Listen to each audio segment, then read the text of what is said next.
Olá pessoal, professor Charles Bazanella. Hoje o nosso conteúdo é lei de Hess e nós vamos fazer a correção dos exercícios. Então vamos lá. Exercício número 1. Calcule o ΔH da reação de combustão do etano, C2H6 gasoso, sabendo que... Então ele passava para nós a reação geral, certo? Que nós tínhamos ali representado para vocês. E nós temos que fazer a identificação aonde estão os reagentes e aonde estão os produtos da nossa reação. Então, o primeiro passo, os reagentes é tudo aquilo que fica antes da nossa seta da reação, que seria para nós o C2H6 e os 7,5 de O2 gasoso. Tudo que está depois da seta da reação, que ele indica que ocorreu a reação, é conhecido para nós como o produto, que seriam para nós o 2CO2 e o 3H2O que nós temos ali. A pergunta do exercício foi: qual é, calcule o ΔH da reação de combustão, ou seja, qual é o ΔH? Qual foi o valor da entalpia gasta nesta reação? Foi uma reação exotérmica? Foi uma reação endotérmica? Bom, segundo a lei de Hess, ele diz que se a gente sabe as reações intermediárias, nós podemos calcular o valor desse ΔH, o valor da entalpia.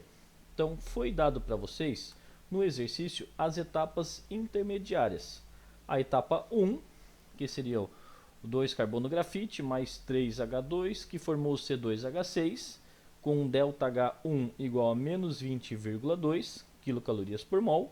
Foi dado para vocês a etapa intermediária 2 e depois a etapa intermediária 3 também, sendo que a etapa intermediária 2 tinha menos 94,1 kcal e a etapa 3 tinha menos 68,3 kcal. Ok. Primeiro passo, nós temos que olhar a reação geral de acordo com as reações e as etapas intermediárias. Então vamos observar. Se a gente parar para observar aqui em cima, nós temos o C2H6, que está do lado dos reagentes, na reação geral. Se eu for analisar o mesmo composto, ele está na etapa 1, só que ele está depois da seta. Ele está do lado inverso de acordo com o que mostra na reação. Na reação geral, ele está antes da seta. E na etapa intermediária, ele está depois. Então vamos destacar ele. Ele está ali. Ok. Vamos analisar o que nós temos na sequência. Se eu for olhar o outro componente, o 7,5 de O2, ou seja, o O2, o oxigênio, se eu for olhar o oxigênio, nós temos o oxigênio na etapa 2 e temos o oxigênio na etapa 3. Então, vamos demarcar eles também. Ok. Continuando, ocorreu a reação, formou o produto, que era o 2CO2, ou seja, duas moléculas de dióxido de carbono.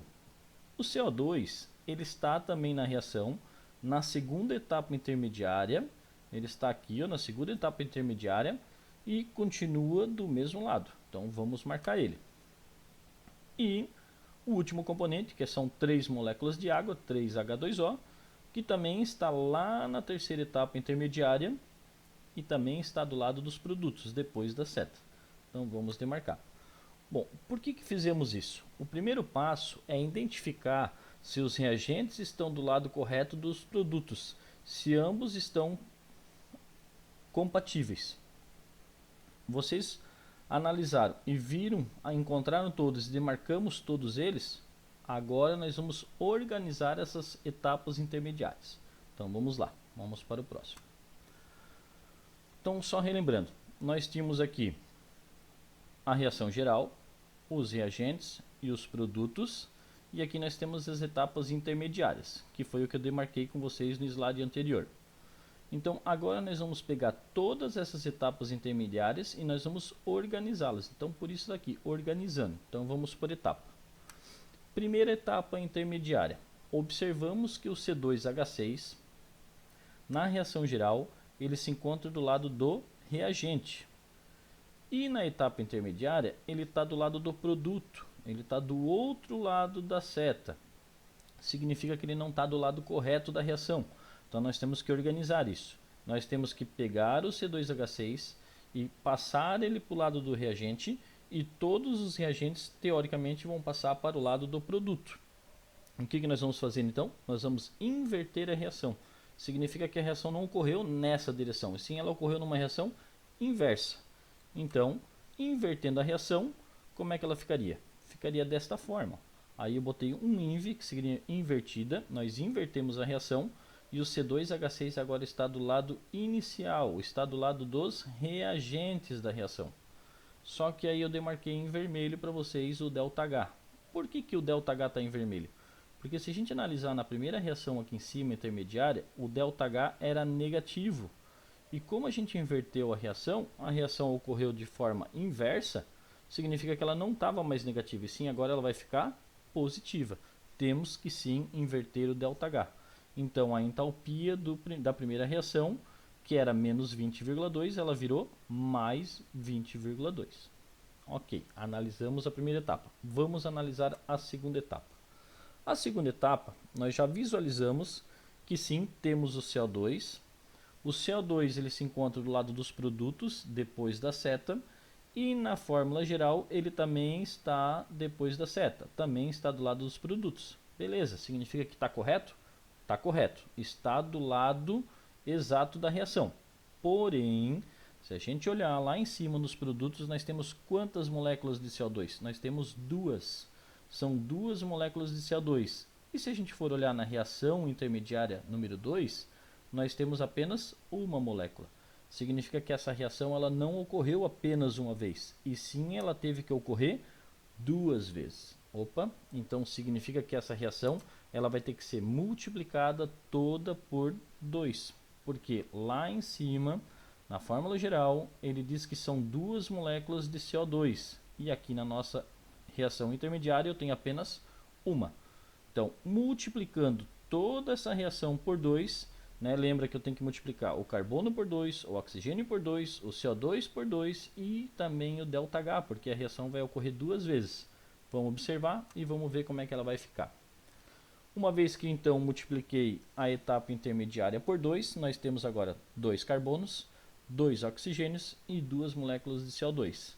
E o ΔH, que antes estava aqui em cima, para vocês que eu deixei como referência, essa era a reação que foi passada para vocês no exercício. Né? O ΔH antes era menos 94,1.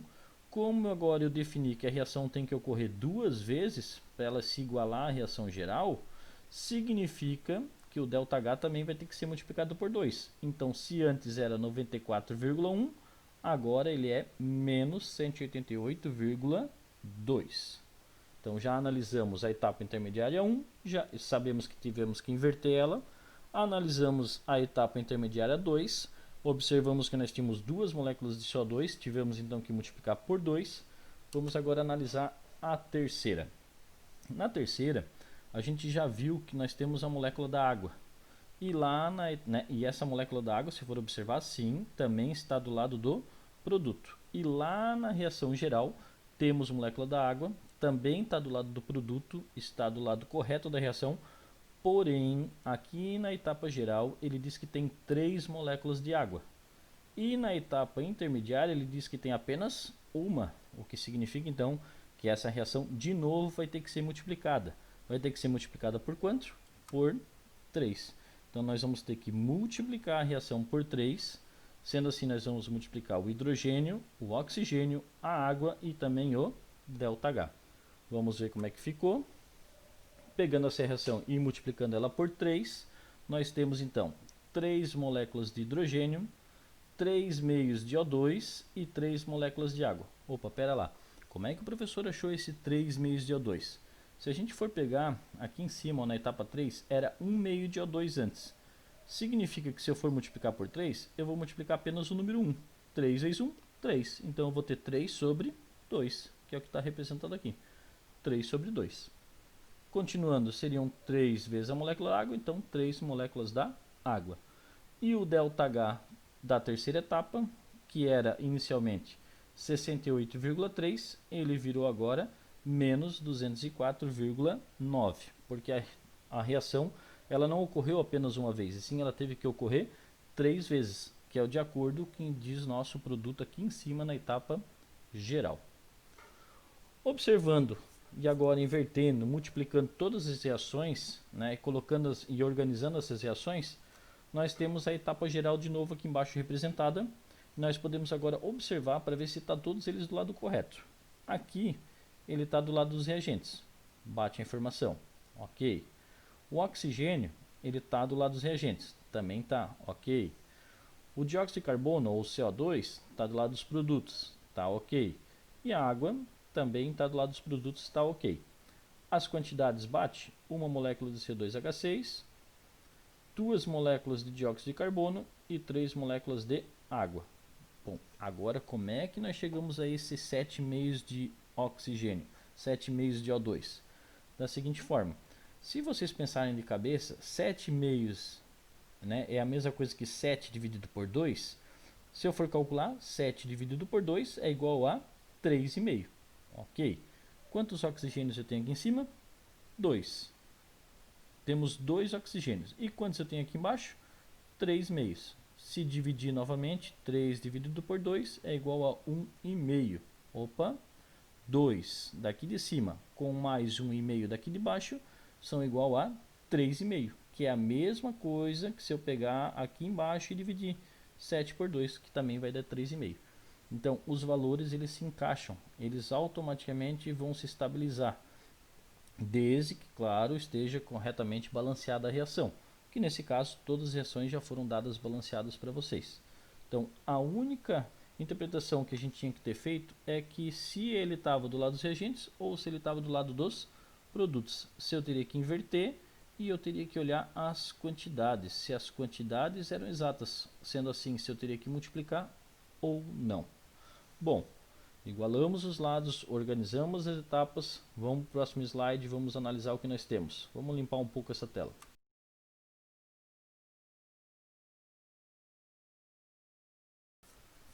Bom, dadas as etapas intermediárias já organizadas agora, né? Já está organizado aqui, vamos dizer que nós temos a etapa 1, etapa 2 e etapa 3. A etapa 1 foi invertida, a etapa 2 foi multiplicado por 2 e a etapa 3 foi multiplicado por 3. Mas se vocês olharem, tem alguns elementos que não foram demarcados. Esses elementos que não foram demarcados, eles vão ser consumíveis de acordo com que as etapas vão acontecendo. Então significa que esses elementos eles não vão estar na etapa geral, por isso que eles não estão aqui embaixo. Então nós podemos eliminá-los, nós podemos riscá-los. Com isso eu sei que o que o 2C, né, os dois carbonos grafite, estão do lado do produto na etapa número 1 e já na etapa número 2 os dois carbonos de grafite estão antes da seta, significa que estão no lado do reagente, então estão do lados opostos.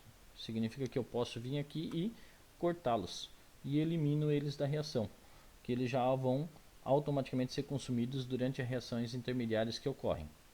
A mesma coisa acontece com o hidrogênio. Aqui ele está do lado do produto e lá na etapa 3 ele está do lado dos reagentes. Então eu poderia simplesmente também cortá-los e eliminá-los da reação. Sobrando assim, né, para nós, só duas moléculas, sobrando só para nós C2H6, os oxigênios, o dióxido de carbono e a água. Então nós temos os 4 componentes, as 4 moléculas, as 4 substâncias formadas na reação. Mas o exercício pedia para nós qual é o ΔH. Segundo a lei de Hess, o ΔH é nada mais do que a somatória das etapas intermediárias. Então seria a soma do ΔH1 mais o ΔH2 mais o ΔH3. Com isso eu posso dizer que o ΔH é igual a mais 20,2, substituindo, né, que nós temos o ΔH1, seria mais 20,2, eu vou substituir, mais o ΔH2, que seria menos 188,2, e mais o ΔH3, que seria menos 204,9. Substituindo os três valores, fazendo as regras matemáticas, tirando os parênteses, mais 20,2, mais com menos vai ficar menos 188,2 e mais com menos vai ficar menos 204,9. Continuando o cálculo matemático, o ΔH seria mais 20,2, menos com menos, dois sinais negativos, a gente soma e mantém o sinal, menos 393,1, e fazendo a regra matemática, quando eu tenho um valor negativo com um valor positivo, a gente diminui e mantém o sinal do maior. Então o resultado final ficaria menos 372,9 quilocalorias por mol. Considerando a esse ponto, poderia dizer que é uma reação exotérmica, porque o ΔH apresentado foi negativo, e se o ΔH é negativo, significa que é uma reação exotérmica que ocorre liberação de calor. Então esse era o exercício número 1 de vocês, né? Uma resolução que eu consegui montar para vocês em forma de vídeo. Espero ter ajudado. E qualquer dúvida, mande um e-mail ou mande uma mensagem que a gente pode fazer uma revisão. Até mais, abraços.